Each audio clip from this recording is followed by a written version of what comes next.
Bismillahirrahmanirrahim. Assalamualaikum warahmatullahi wabarakatuh. Alhamdulillahirabbil alamin. Wassalatu wassalamu ala nabiyyina Muhammadin wa ala alihi wa ashabihi ajma'in. A'udzu billahi minasyaitonir rajim. Bismillahirrahmanirrahim. Faman zuhziha 'anil nari wa udkhilal jannata faqad faz. Sadaqallahul azim wa sadaqa rasuluhul karim wa nahnu ala dzalika minasyahidin wasyakirin. Puji syukur kita panjatkan hanya kepada Zat yang Maha Ghafur.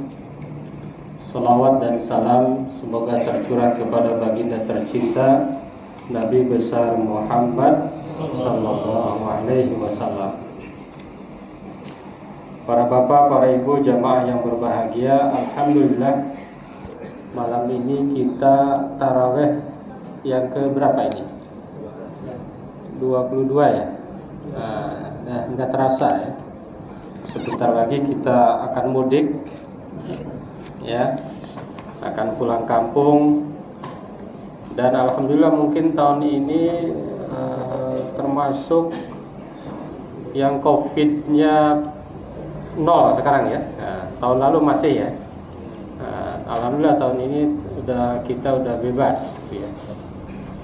Dan insya Allah tahun ini menurut prediksi Lebaran kita sekitar 21-22 ya. Jadi yang Muhammadiyah sudah menentukan tanggal 21, yang pemerintah diprediksi tanggal 22. Insya Allah ini ada hikmahnya, yakni nanti mungkin macetnya nggak terlalu parah gitu ya. Nah, ya kan? Ada hikmahnya ya. Jadi umat Islam udah biasa ada perbedaan dalam hal-hal kecil, hal-hal yang tidak prinsipil itu biasa. Termasuk dalam taraweh, kalau Bapak Ibu sering jalan-jalan ke berbagai masjid, itu beda-beda. Ada yang 23, ada yang 11. Betul nggak? Kalau di kota itu rata-rata 11 sama witir. Kalau di kampung-kampung rata-rata 23. Cuma 23-nya lebih cepat dari 11. Nah, gitu ya. Kalau di kampung-kampung begitu. Nah, yang penting tidak seperti di mana yang 7 menit sudah selesai. Nah, saya belum nemu kalau yang itu ya. Ada juga yang 11, 2, 2, 2, 2, 3. Ada yang 2, 2, 2, 2, 2, 1. Ya. Ada yang lebih bagus lagi, lebih cepat lagi. 4, 4, 3. Kalau saya lagi tidak sempat ke masjid, kalau di rumah kadang-kadang saya pakai 4, 4, 3. Kadang-kadang cepat, tapi kadang-kadang dalam satu rakaat bisa lama. Kalau lagi pengen lama, satu rakaat bisa 15 menit. Nah, jadi kalau bahasanya panjang itu bisa lama. Artinya apa? Artinya perbedaan itu adalah biasa, gitu ya. Perbedaan itu adalah biasa. Dan di dalam Islam perbedaan itu boleh, tetapi bukan pada hal-hal yang prinsipil, gitu ya. Kalau pada hal prinsipil nggak boleh. Misalnya sholat subuh yang 1 2 rakaat, 1 3 nggak boleh itu. Ya. Kalau tentang penentuan tanggal itu paling bedanya sehari. Kalau tidak 29, 30. Jangan nyari yang 28. Nah, atau nyari yang 31, nggak ada. Hadirin jamaah yang berbahagia, membentuk generasi Islami. Apa itu generasi Islami? Generasi Islami itu hakikatnya kalau dikaitkan dengan akhir Ramadan adalah generasi yang terbebas dari neraka. Kan itu, ya. Generasi Islami itu bukan generasi dengan gaya-gaya apa, enggak. Tapi generasi Islami adalah generasi yang terbebas dari api neraka. Kan ada hadis yang terkenal, qad adzallakum syahrun azimun awwaluhu rahmah wa awsatuhu maghfirah wa akhiruhu itqun minanna. Menurut ahli hadis, ini hadis tidak sahih, baik dari periwayatannya maupun dari sisi matannya. Kenapa hadis ini dari sisi matan atau kontennya tidak sahih? Menurut para ahli, karena di dalam bulan Ramadan itu tidak dibagi-bagi. Masa 10 pertama rahmah, 10 kedua maghfirah, 10 ketiga ikun minan. Menurut yang sahih, menurut ahli hadis, yang benar itu mau di awal, mau di tengah, mau di akhir, semua rahmat, semua maghfirah, semua ikun minan. Kenapa? Karena rahmah ya maghfirah juga. Rahmah itu ya ikun minan, maghfirah itu adalah ikun minan. Jadi sebetulnya hanya beza bahasa aja. Rahmah ya maghfirah. Orang dikasih sayang Allah ya dikasih ampunan. Orang dikasih sayang Allah ya dikasih idkun minanar, dibebaskan dari api neraka. Nah, muslim atau generasi muslim yang hebat adalah generasi yang mampu membebaskan dirinya dari api neraka. Gitu, nggak ada debat, no debat. Gitu ya? Tidak ada debat. Apalagi di akhir Ramadan, seringkali para ulama menganjurkan untuk mencari malam Lailatul Qadar. Malam Lailatul Qadar itu malam yang lebih baik dari 1000 bulan. 1000 bulan itu berapa hari? 30.000 hari. Jadi di bulan Ramadan itu ada satu malam yang lebih baik dari 30.000 hari. Kalau saya memahaminya, yang dimaksud itu adalah kalau kita sholat di malam Lailatul Qadar, maka pahala kita adalah sholat sebanyak 30.000 malam itu. Itu. Bagaimana cara mencarinya? Yang paling sahih, kalau menurut saya, kesimpulan saya ya, yang paling sahih mencari Lailatul Qadar itu nggak usah mencari tanggal ganjil, nggak usah mencari tanggal akhir bulan.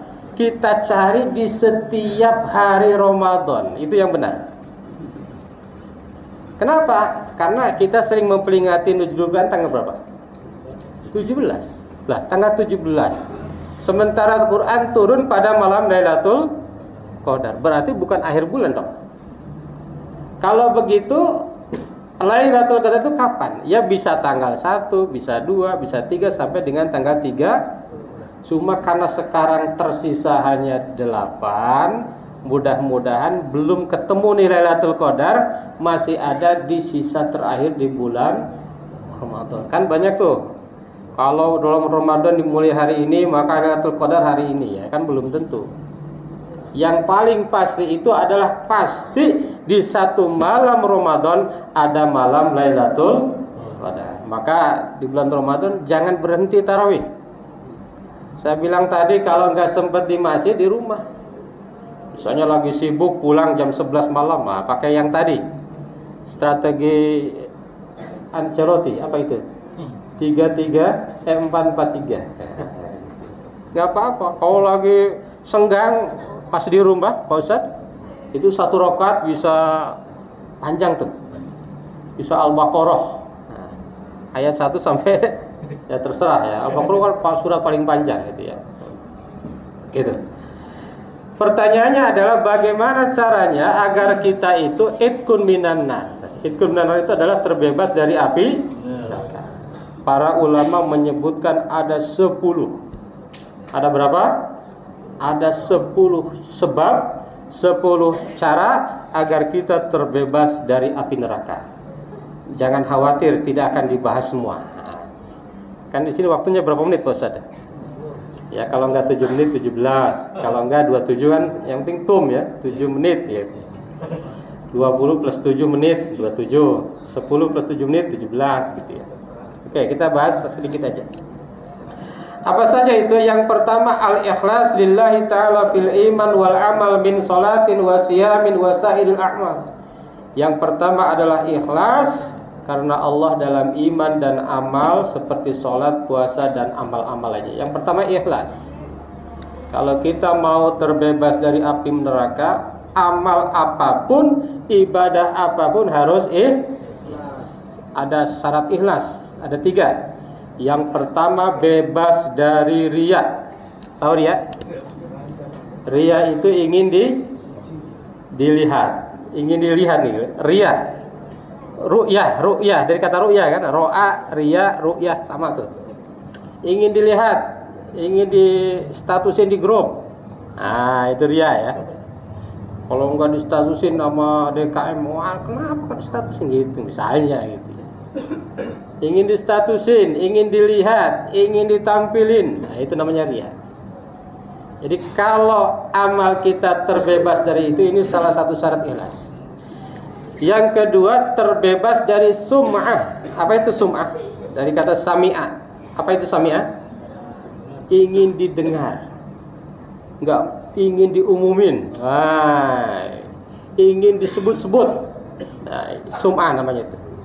Apakah boleh disebut-sebut? Boleh. Tapi jangan ingin gitu loh. Kalau DKI mengumumkan, menyebutkan nama, boleh nggak? Boleh. Tapi kita yang beramal jangan mau disebut gitu. Jangan pengen gitu. Kalau kelewat nggak usah protes. Karena kalau DKI mengumumkan untuk agar terbuka, akuntabel gitu ya. Dan yang ketiga, terbebas dari cita-cita dunia. Nah, ini yang paling sulit. Kalau di kita kadang-kadang sholat tahajud ingin ini, ingin itu, ya kan? Sholat duha ingin kaya, betul? Sholat apa lagi? Baca al-waqiah pengen kaya, itu ya. Nah, itu. Kalau sudah terbebas dari 3 itu yang disebut dengan amal yang ikhlas. Dan itu insya Allah salah satu sebab yang akan membebaskan diri kita dari api neraka. Itu satu, ikhlas karena Allah. Itu ya, ikhlas. Jangan mengharapkan yang lain. Jadi ikhlas itu dalam ayatnya labanan khalisan sa'igon lisyaribin baina farthin wadamin labanan khalisan sa'igon lisyaribin. Ikhlas itu bagaikan susu yang tidak tercampur darah, tidak tercampur tahi. Tahi tahu tahi? Kotoran murni. Itulah ikhlas karena Allah. Jadi kalau masih ada target-target lain, nah itu keikhlasannya masih ada campuran-campuran. Hadirin jamaah yang berbahagia, yang kedua, hafiz 'ala shalawatil khams jama'atan fil masjid ma'al imam. Yang kedua, kalau mau idghul minan nar, jagalah salat 5 waktu di masjid bersama imam. Itu. Ada hadis yang cukup mencengangkan, barang siapa yang sholat jamaah di masjid selama 40 hari bersama imam, ikut takbiratul ihram, jadi bukan masbok, maka dia akan dijaga dari 2 hal. Yang pertama akan dijaga dari api neraka. Yang kedua akan dijaga dari sifat-sifat munafik. Ingat, kalau Bapak Ibu baca Al-Baqarah menjelaskan orang beriman, orang bertakwa 5, 6 sampai 7 ayat. Berbicara orang kafir hanya 2 ayat. Berbicara orang munafik panjang. Dari mulai wa minan nasi may yaqulu amanna billah wa bil yaumil akhir wa ma hum bimu'minin, terus panjang. Jadi orang munafik ini ngeri, itu ya, musuh dalam selimut. Ngaku Islam padahal tidak Islam, ngaku beriman padahal tidak beriman, pura-pura. Ngaku dia menyelesaikan masalah padahal dia pembuat masalah. Wa idza qila lahum la tufsidu fil ardi qalu innama nahnu muslihun. Tuh, orang munafik itu panjang diceritakan dalam Al-Qur'an.